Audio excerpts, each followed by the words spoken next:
setiap anak-anak Tuhan pada malam hari ini. Berikan hati kami, konsentrasi kami fokus kepada pengajaran malam hari ini. Di dalam nama Tuhan kami Yesus Kristus. Hamba penuh dengan kelemahan, kekurangan. Hamba adalah merupakan keset dari tanah dan debu liat yang tidak ada artinya apa-apa. Tetapi kami mengucap syukur dengan kelemahan, kekurangan kami. Tuhan masih mau memakai kami menjadi saksi, menjadi saluran berkat-Mu. Maka malam hari ini Bapa, hamba izinkan Tuhan yang mengajar pada malam hari ini. Bapak Engkau yang mengajar kepada kami semua. Supaya Tuhan, kami terus diisi dengan kebenaran firman Tuhan. Terima kasih Bapa di surga. Terima kasih Roh Kudus. Kami menyerahkan saat teduh kami malam hari ini hanya ke dalam tangan pengasihan-Mu. Di dalam nama Tuhan kami Yesus Kristus yang siap mendengarkan firman Tuhan malam hari ini, mari kita sama-sama katakan amin. Ya, puji Amin. Tuhan. Amin. Semuanya. Shalom semuanya. Shalom. Shalom. Shalom. Ada sukacita di hari Paskah. Shalom. Ya, kita Amin. mengalami saudara-saudaraku yang terkasih dalam Tuhan. Terima kasih untuk kesempatan yang diberikan oleh Kak Ali untuk saya menyampaikan firman Tuhan. Sebenarnya sudah beberapa minggu yang lalu, tapi karena ada kesibukan, maka hari ini saya bisa menyampaikan kebenaran firman Tuhan. Nah, kita akan belajar tentang tema bulan ini, meninggalkan kedagingan. Sangat menarik sekali tentang kedagingan ini. Ya, puji nama Tuhan, mari kita buka sama-sama di 1 Yohanes 2 ayat 15 dan 16. Ini sudah tidak asing lagi, mungkin sudah sering kali hamba-hamba Tuhan menyampaikan. Tetapi puji Tuhan, saya juga ingin berbagi di ayat ini. Kami minta kesediaan Kakak Yoti untuk membaca 1 Yohanes 2 ayat 15 sampai dengan ayat 16.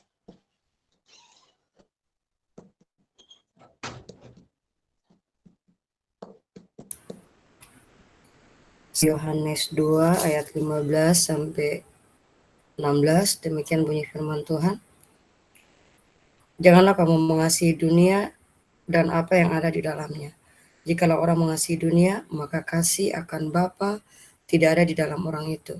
Sebab semua yang ada di dalam dunia, yaitu keinginan daging dan keinginan mata, serta keangkuhan hidup, bukanlah berasal dari Bapa, melainkan dari dunia. Amin. Janganlah kamu mengasihi dunia dan apa yang ada di dalamnya. Jikalau orang mengasihi dunia, maka kasih akan Bapa itu tidak ada dalam orang itu. Ya, benar sekali. Ayat 16, sebab semua yang ada dalam dunia, yaitu keinginan daging dan keinginan mata, serta keangkuhan hidup, bukanlah berasal dari Bapa, melainkan dari dunia ini. Ya, di sini kita mau bagi menjadi 3. Ada 3 hal yang tidak disukai oleh Tuhan. Yang tidak disukai oleh Tuhan, yaitu yang pertama, yaitu keinginan daging. Ayat 16. Yang pertama, keinginan daging. Bapak, Ibu, Saudara, keinginan daging ini sangat dibenci, sangat tidak disukai oleh Tuhan. Kalau kita mau review, awal daripada terbentuknya jaringan penerobos kerajaan Allah atau Mutiara Kasih, awal-awal itu hambanya almarhum Mama Ida, bahkan juga waktu Kakak Nali, dasar yang pertama ditekankan di dalam Mutiara Kasih atau jaringan penerobos kerajaan Allah yaitu tinggalkan kedagingan. Hal kedagingan itu harus ditinggalkan. Karena kedagingan kalau masih melekat di dalam hati kita, maka kita tidak akan berkenan di hadapan Tuhan. Jadi selalu mulai 2016 sampai dengan saat ini, selalu ditekankan, tinggalkan kedagingan, tinggalkan kedagingan. Hidup baru. Dan kalau bulan ini temanya tentang meninggalkan kedagingan, puji Tuhan, itu hanya mengingatkan kita kembali bahwa semua anak-anak Tuhan yang ada di Mutiara Kasih, sebelumnya jaringan penerobos kerajaan Allah, harus meninggalkan kedagingan. Kedagingan ini sudah jelas nyata. Kalau kita seringkali mengikuti pengajaran dasar yang ada di Mutiara Kasih, kedagingan tuh nyata. Ada di dalam Galatia 5 ayat 19 sampai dengan 21. Itu sudah tidak asing lagi. Ya, mungkin satu orang bisa membaca, hanya mengulang saja. Silakan. Mungkin ada bisa yang membantu. Galatia 5 ayat 19 sampai dengan ayat yang ke-21. Silakan Kakak Yoti. Galatia 5 ayat 19 sampai dengan 21. Galatia 5 ayat 19 sampai dengan 21, demikian bunyi firman Tuhan. Perbuatan daging telah nyata, yaitu percabulan, kecemaran, hawa nafsu, penyembahan berhala, sihir, perseteruan, perselisihan, iri hati, amarah, kepentingan diri sendiri, percideraan, roh pemecah, kedengkian, kemabukan, pesta pora, dan sebagainya. Terhadap semuanya itu kuperingatkan kamu, seperti yang telah kubuat dahulu, bahwa barang siapa melakukan hal-hal yang demikian, ia tidak akan mendapat bagian dalam kerajaan Allah. Amin. Amin.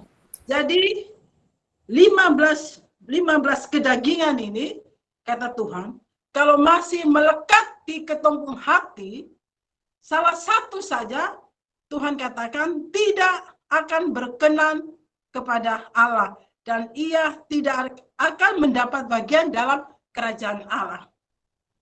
Amarah itu sering kali, bukan saja, tapi kita bersyukur ya, kita melihat begini. Semua yang ada di dalam Mutiara Kasih Karunia ini, sebelum mereka bergabung dengan komunitas ini, Bapak Ibu, kita bisa lihat ada amarah, ada iri hati, ada yang tidak bisa melepaskan pengampunan, sampai mati pun tidak akan mau melepaskan pengampunan. Ada suka main togel, masih menjalankan uang dengan riba, ya. Kemudian kemabukan, pesta pora, masih banyak. Tetapi puji Tuhan, ketika mereka masuk dalam komunitas ini, komunitas Mutiara Kasih ini, perlahan-lahan dikikis perlahan-lahan, sehingga puji Tuhan sampai hari ini, kalau beta ketemu dengan saudara-saudara, pasti mereka akan menceritakan, puji Tuhan, Kak Sandi, beta yang dulunya masih suka marah. Beta ingat itu Mama Au ya, waktu di Ambon kemarin ketemu aku dapat, beta masih suka marah, beta tidak pernah melakukan perpuluhan, beta masih suka iri hati. Wow, banyak lagi. Puji Tuhan, ketika ada di tempat ini, perlahan-lahan dikikis sampai akhirnya, puji Tuhan, mereka mengalami perubahan yang luar biasa. Ya, sudah menjadi manusia baru. Walaupun setiap hari kita harus minta bertobat, berdoa, bertobat setiap hari. Ya, karena setiap hari iblis itu berjaga-jaga. Dia melihat kalau buka celah sedikit, dia masuk melalui apa saja. Makanya tadi malam semua pendoa itu berdoa, berjaga-jaga.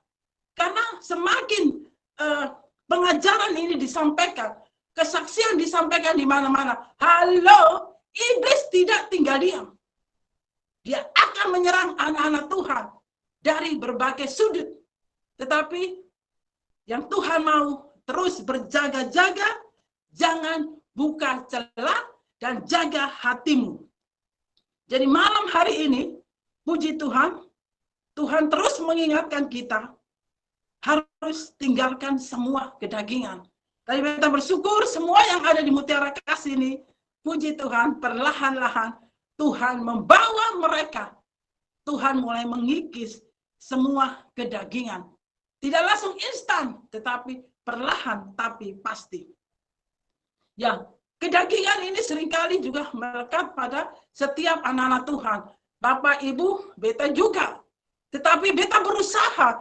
Kalau standar, seringkali Mama Ida dan almarhum Mama Ida dan kakak Nari katakan, standar hidup untuk masuk kepada surga itu tidak gampang. Standar surga itu tinggi. Harus melepaskan namanya semua kedagingan. Ya, melepaskan semua kedagingan. Dan kedagingan ini dimulai ya dari sejak ketong lahir dalam kandungan, itu sudah mulai ada kedagingan yang nempel. Tapi bersyukur Bapak Ibu menemukan satu komunitas yang bisa merubah kehidupan Bapak Ibu di lain kesempatan. Masih panjang, tetapi bersyukur ya kita ada dalam komunitas ini. Setiap anak-anak Tuhan pasti mengalami, bahkan bukan saya anak Tuhan, hamba-hamba Tuhan yang kita lihat kadang di sini mau naik mimbar pelayan masih suka minum, masih suka ya, masih ada suka selingkuh, nah, masih suka judi. Kalau dulu ramai di Dobri dengan togel, dengan judi semarak.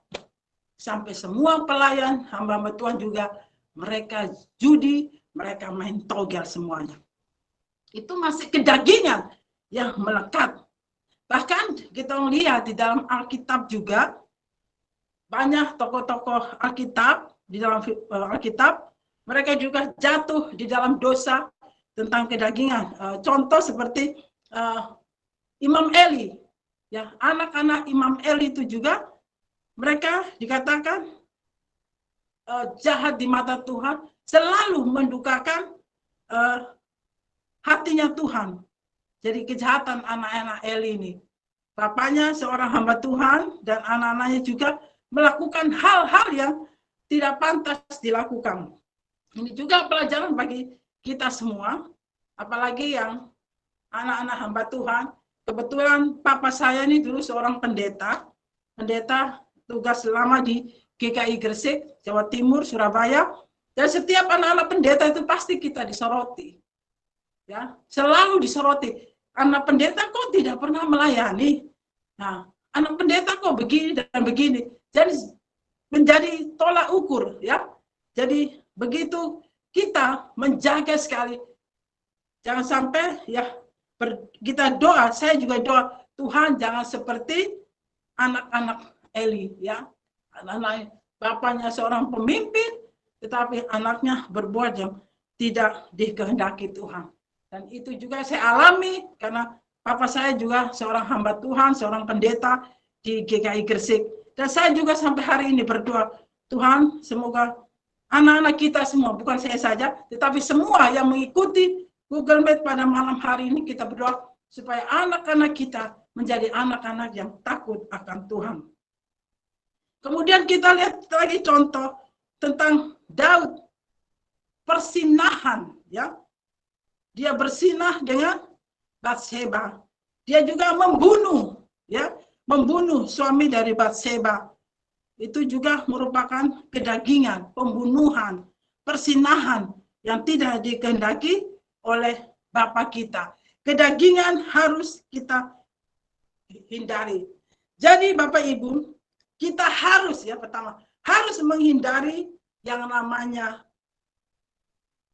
iri hati, dengki, benci, ya, dendam, sakit hati. Aduh, beta sakit hati dengan beta pun ipak, beta sakit hati dengan beta mama mantu, beta sakit hati dengan beta pun bapak, adik-adik. Bahkan beta amarah. Bahkan ada amarah orang sampai mati beta tidak akan bicara. Bayangkan Bapak Ibu, sampai mati tidak berbicara. Betapa fatalnya orang itu. Ketika sampai mati tidak mau berbicara, masih amarah dalam hatinya. Ketika dia mati, tidak akan mendapat tempat dalam kerajaan surga. Karena Tuhan bilang, masih ada amarah dalam hatimu, tidak berkenan di hadapan Tuhan. Ya, makanya Tuhan bilang, jaga hati. Mazmur 119, kalau kita lihat Mazmur 119 ayat yang kedua, coba minta tolong satu orang baca Mazmur 119. Mazmur 119 ayatnya yang kedua.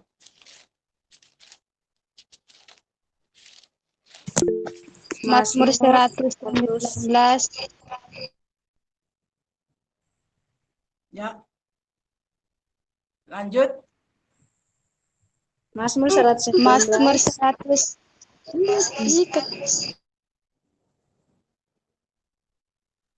Mazmur 119 ayat 2, berbahagialah orang-orang yang memegang peringatan-peringatannya, yang mencari Dia dengan segenap hati. Jadi di sini, halo, jaga hati. Amin. Amin, Bapak Ibu. Harus kita menjaga hati.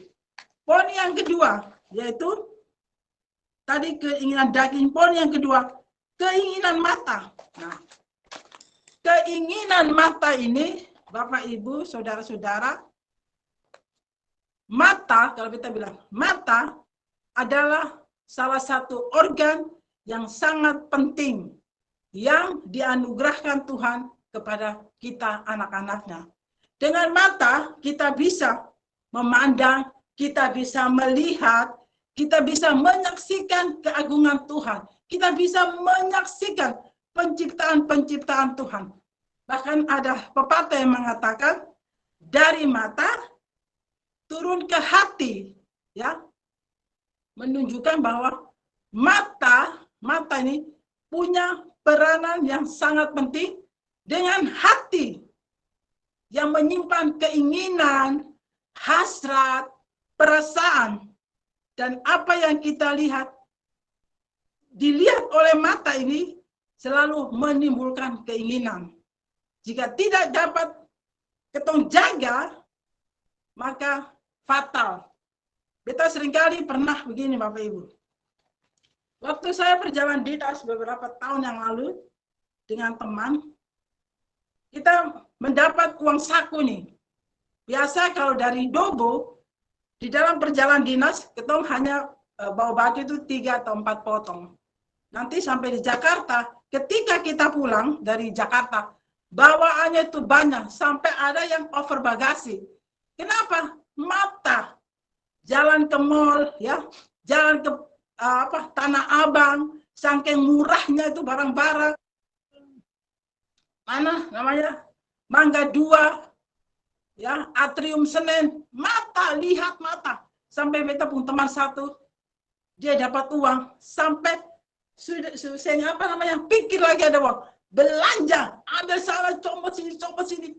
Akhirnya sampai di hotel, dia bilang, well, ayo Tuhan kenapa? Yuk, beta pun uang tinggal sedikit.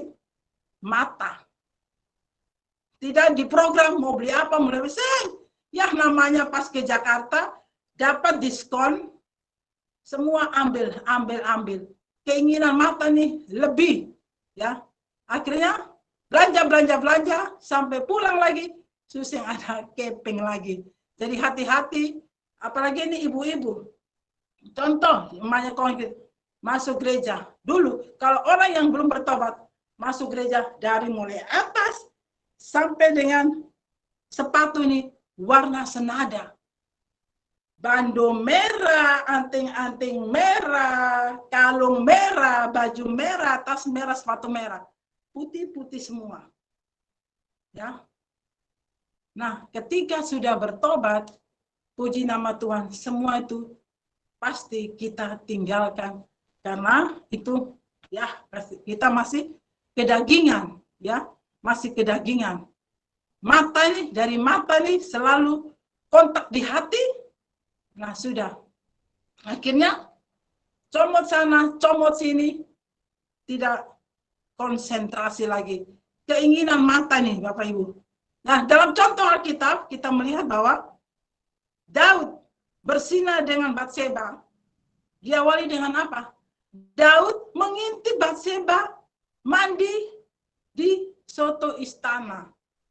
Mata Daud memperhatikan Batseba mandi, dan disitulah timbul keinginan mata, kedagingannya, karena dari mata. Begitupun dengan Raja Salomo, contoh Raja Salomo juga. Istri Raja Salomo itu ada berapa? Ada sekitar 700 istrinya. Luar biasa. Orang dulu Raja Salomo saja 700. Belum gundiknya. Itu semua dari apa? Dari mata. Dia pengen lihat istri yang satu cantik, mau. Wah, ini lebih cantik, mau. Bayangkan Bapak Ibu, 700 itu bagaimana caranya? 700 istrinya, belum gundik-gundiknya. Ya. Salomo sampai bilang gini, mata manusia tidak akan pernah puas. Ya, mata ini tidak akan pernah puas. Dan dengan mata kita bisa juga jatuh di dalam dosa dan tidak lagi hidup sesuai dengan kehendak Allah. Bapak Ibu, saya mendapatkan satu ayat firman Tuhan. Kalau keinginan mata ini sudah mulai, ya. Contoh banyak orang, teman-teman, yang satu sudah punya TV berapa puluh inch, pengen punya TV. Yang satu lihat rumahnya sudah bagus, dia pengen juga rumahnya bagus. Yang satu, jadi ada juga teman-teman yang kadang-kadang orang masuk rumah, dong hanya perhatikan, oh ini bagus, ya, enggak mau kalah, ikut lagi beli, dan itu masih, kita bilang itu masih ada kedagingan. Nah, Bapak Ibu, kalau keinginan matamu itu timbul, Tuhan kasih ayat di ini. Coba kita baca di Mazmur 119 ayat yang ke-37. Ya, Mazmur 119 ayat yang ke-37. Minta satu orang membaca. Mazmur 119 ayat yang ke-37, demikianlah firman Tuhan, halukanlah matamu daripada melihat hal yang hampa, hidupkanlah aku dengan jalan-jalan yang kau tunjukkan. Amin. Jadi ketika matamu melihat, menginginkan sesuatu, langsung doa. Tuhan, lalukanlah mataku daripada melihat hal yang hampa. Supaya kita ini tidak ikut rame membeli, orang beli ini ikut, orang mau ini ikut, jangan. Jadi berdoa. Kalau keinginan mata itu langsung Tuhan, lalukanlah mataku ini daripada melihat hal-hal yang hampa. Tetapi hidupkanlah aku dengan jalan-jalan yang kau tunjukkan ya Tuhan. Ya. Minta daripada Tuhan supaya Tuhan menuntun ketemu mata ini tidak sampai jatuh di dalam dosa, tetapi mata ini dipakai untuk memuliakan Tuhan. Yang ketiga, Bapak Ibu, keangkuhan. Poin yang ketiga yaitu tentang serta keangkuhan hidup. Keangkuhan hidup, wah, ini luar biasa nih. Keangkuhan hidup ini sama dengan sombong ya. Keangkuhan berarti kesombongan.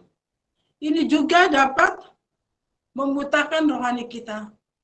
Suka pamer, ya, suka pamer harta, suka gila hormat, ya, mau ingin jabatan sudah gampang. Ada si A, si B, si C, bilang saja langsung bisa naik jabatan. Bapak Ibu jangan. Kalau kita melihat akhir-akhir ini ya, kayak di TikTok apa semuanya itu, banyak artis-artis, banyak pejabat-pejabat tinggi yang suka pamer harta mereka, kesombongan mereka. Ada lagi yang sampai beta heran, ada yang pernah yang lihat ya, namanya Ibu siapa tuh?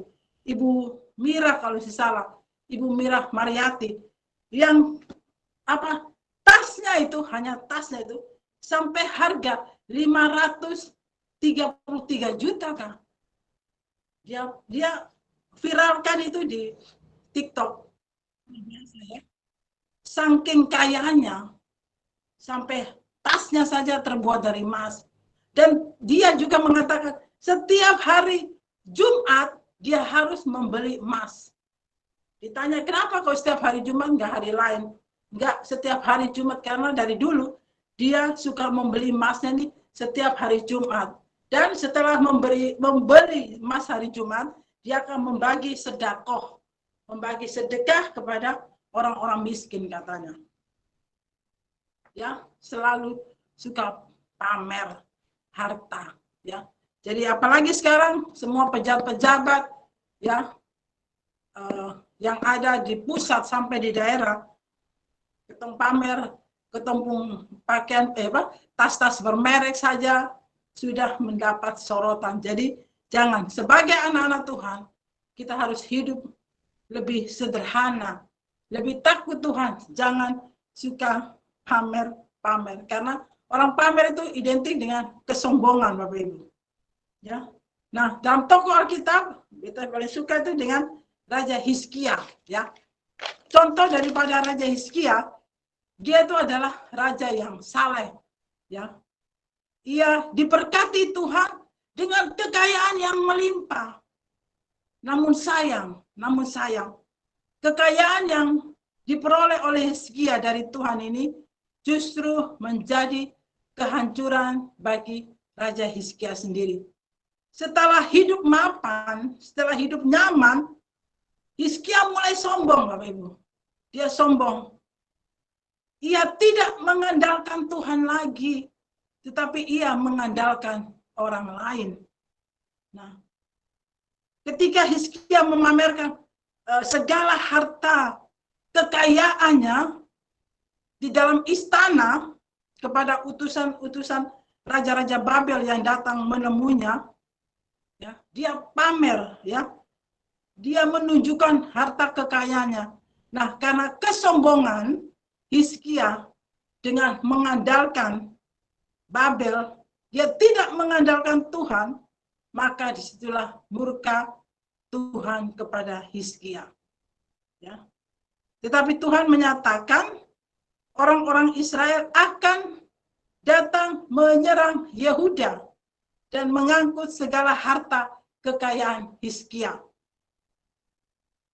Waktu mendengar hal itu, Hizkia langsung bertobat, sehingga hukuman Tuhan tidak ditimpakan kepada masa hidupnya. Itu bisa dibaca nanti di 2 Raja-Raja 20 ayat 14 sampai 21, ada juga di 2 Tawarik 32 ayat 25 sampai dengan 26. Ya, nanti Bapak Ibu baca. Kalau yang sudah setiap hari membaca firman, pasti sudah tahu cerita tentang Hizkia ini. Bagaimana ketika dia diberkati Tuhan, dia mulai sombong dan dia lupa bahwa semua itu adalah berkat daripada Tuhan yang memberi. Nah, mengapa Tuhan katakan, mengapa kita tidak boleh sombong? Ya, karena Allah itu sangat membenci orang yang sombong. Sombong itu memasuki urutan yang pertama. Ya, urutan pertama yang dibenci oleh Tuhan yaitu adalah kesombongan, keangkuhan. Bisa kita baca di Amsal 8 ayatnya yang ke-13, ya. Amsal 8 ayat yang ke-13, bisa satu orang membaca Amsal 8 ayat 13. Amsal 8 ayat 13. Demikian firman Tuhan, takut akan Tuhan ialah membenci kejahatan. Aku benci kepada kesombongan, kecongkakan, tingkah laku yang jahat, dan mulut penuh tipu muslihat. Amin. Jadi Tuhan paling benci kepada kesombongan, kecongkakan, tingkah laku yang jahat, dan mulut tipu muslihat. Jadi kesombongan tuh masuk ranking yang pertama yang dibenci oleh Tuhan. Yang berikut, mengapa kita tidak boleh sombong, apalagi anak-anak Tuhan? Orang sombong itu, Bapak Ibu, akan direndahkan oleh Tuhan. Kita baca di Yesaya 2 ayat yang ke-11. Yesaya 2 ayat yang ke-11. Bisa minta satu orang membacakan. Yesaya 2. Yesaya 2 ayat 12. Sebab Tuhan semesta alam menetapkan suatu hari untuk menghukum semua yang congkak dan angkuh, serta menghukum semua yang meninggikan diri supaya direndahkan. Amin. Iya. Amin. Manusia yang sombong, ya, manusia yang sombong akan direndahkan, dan orang yang angkuh akan ditundukkan, dan hanya Tuhan saja yang maha tinggi pada hari itu. Jadi orang yang sombong itu akan direndahkan oleh Tuhan. Jadi kita tinggalkan semua kesombongan kita. Yang berikut, kenapa kita tidak boleh sombong? Karena sombong itu selalu menimbulkan pertengkaran. Selalu ingat ya, kalau orang sombong itu pasti ketemu di mana, pasti kita akan ngeyel, tidak nggak connect, selalu bertengkar, ya. Amsal 13 ayat 10. Kita baca lagi di Amsal 13 ayat yang ke-10.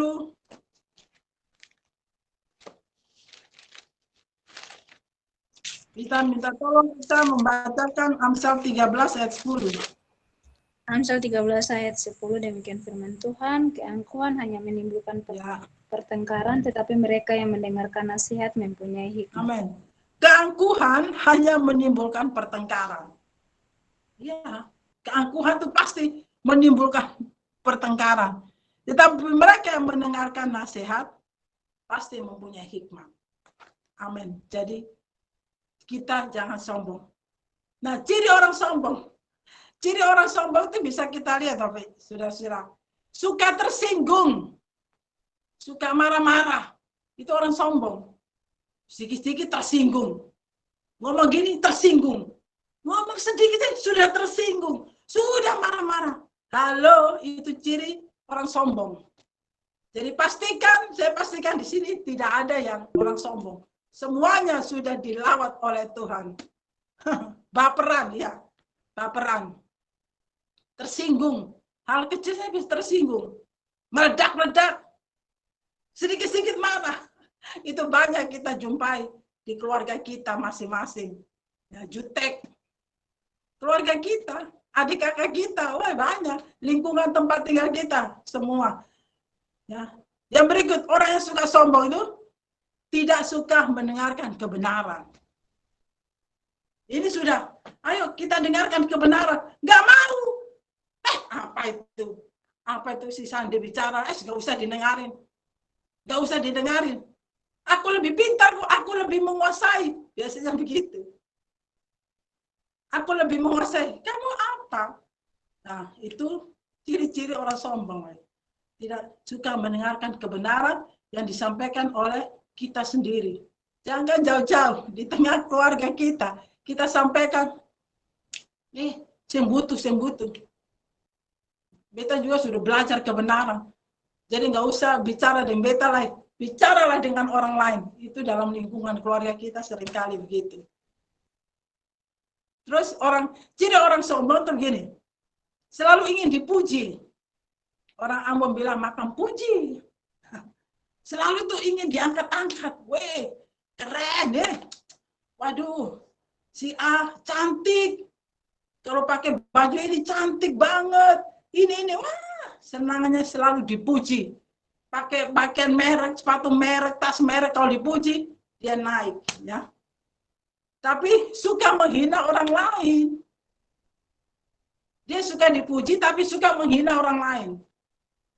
Itu ciri orang yang sombong. Dan yang terakhir itu, ciri orang sombong itu tidak suka mendengarkan nasihat. Ngapain? Ini contoh Eca. Eca saja anak kecil, ngapain mau kasih nasihat untuk orang dewasa? Kata orang Ambon bilang ini, istilah orang Ambon biasanya kencing belum bisa berdiri saja sudah bisa menasihati orang tua, biasa begitu. Ya, tidak suka mendengarkan nasihat, tapi kadang-kadang nasihat anak-anak kecil itu kadang-kadang iya, Lebih bagus, tapi orang tua nih nggak mau dengerin.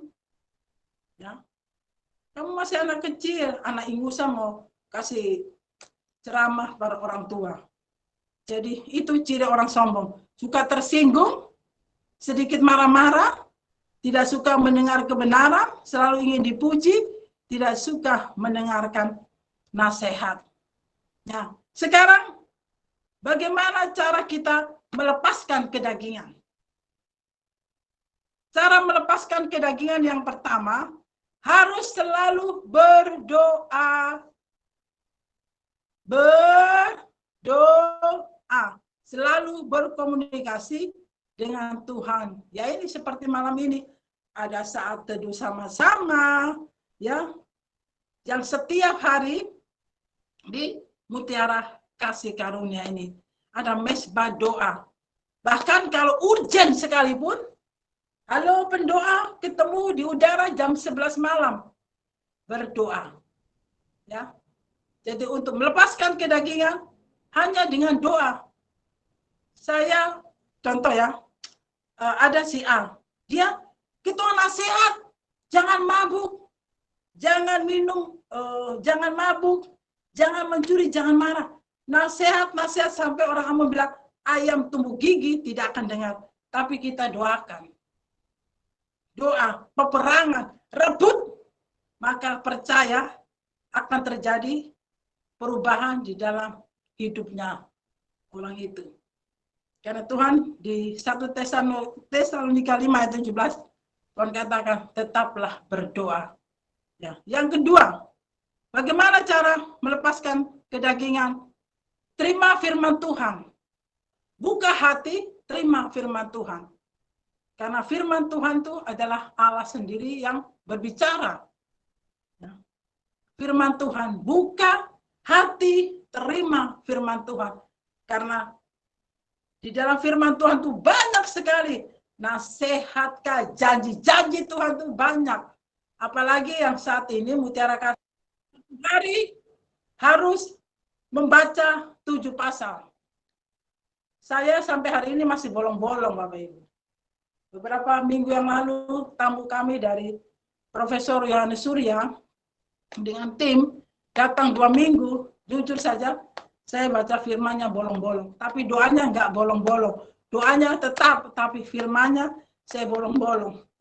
Tapi setelah mereka pulang kembali, 1 hari mungkin saya cuma bisa baca 1 atau 2 pasal saja, lainnya masih bolong-bolong. Saya selalu bilang, Tuhan minta ampun, ampuni, ampuni, ampuni. Mereka pulang dan mulai lagi SKS, sistem kebut semalam.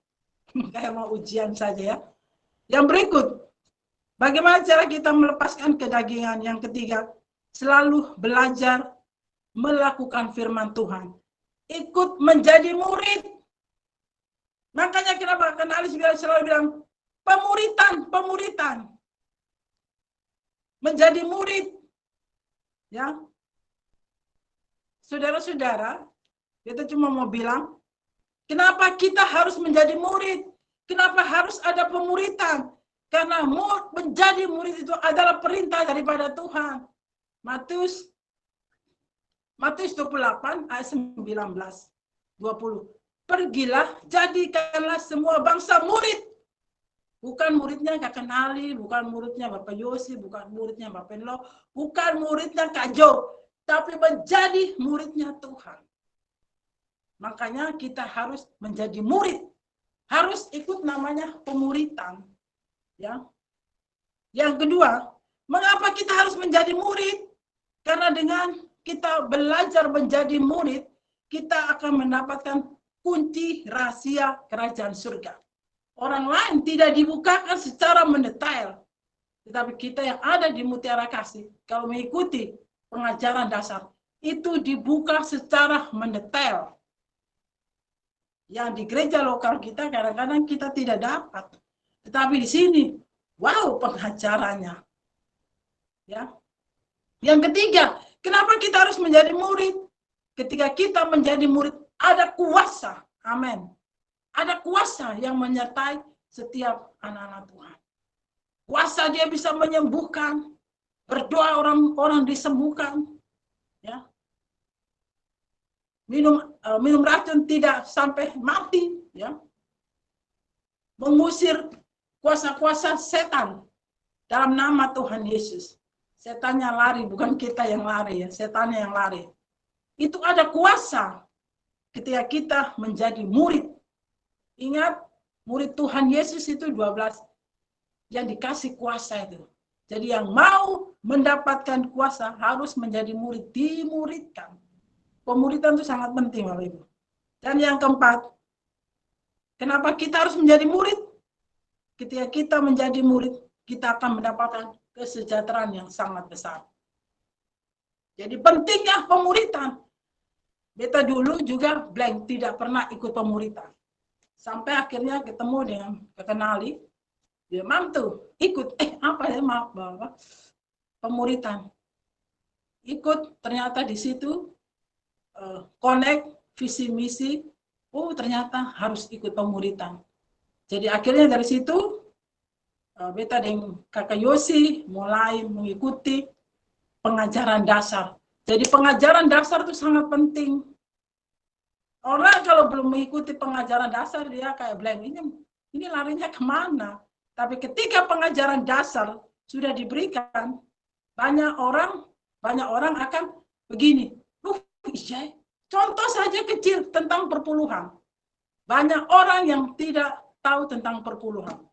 Ketika disampaikan pengajaran dasar, sampai di poin keempat, perpuluhan, kebanyakan mereka bilang, Mama Sandi, ketong belum pernah dapat sosialisasi tentang perpuluhan. Haleluya. Beta pun gereja belum ada sosialisasi tentang perpuluhan. Makanya beta bilang sekarang beta kasih sosialisasi secara pribadi. Kalau mau ikut, lakukan, kau akan diberkati. Nah, akhirnya puji Tuhan, banyak juga yang mengalami pertobatan karena mereka mengikuti pengajaran dasar menjadi murid. Jadi pentingnya menjadi murid. Yang keempat, kita pegang janji Tuhan. Ya, pegang teguh janji-janji Tuhan itu banyak untuk kita semua. Dan yang terakhir, yang kelima, kita harus berjaga-jaga.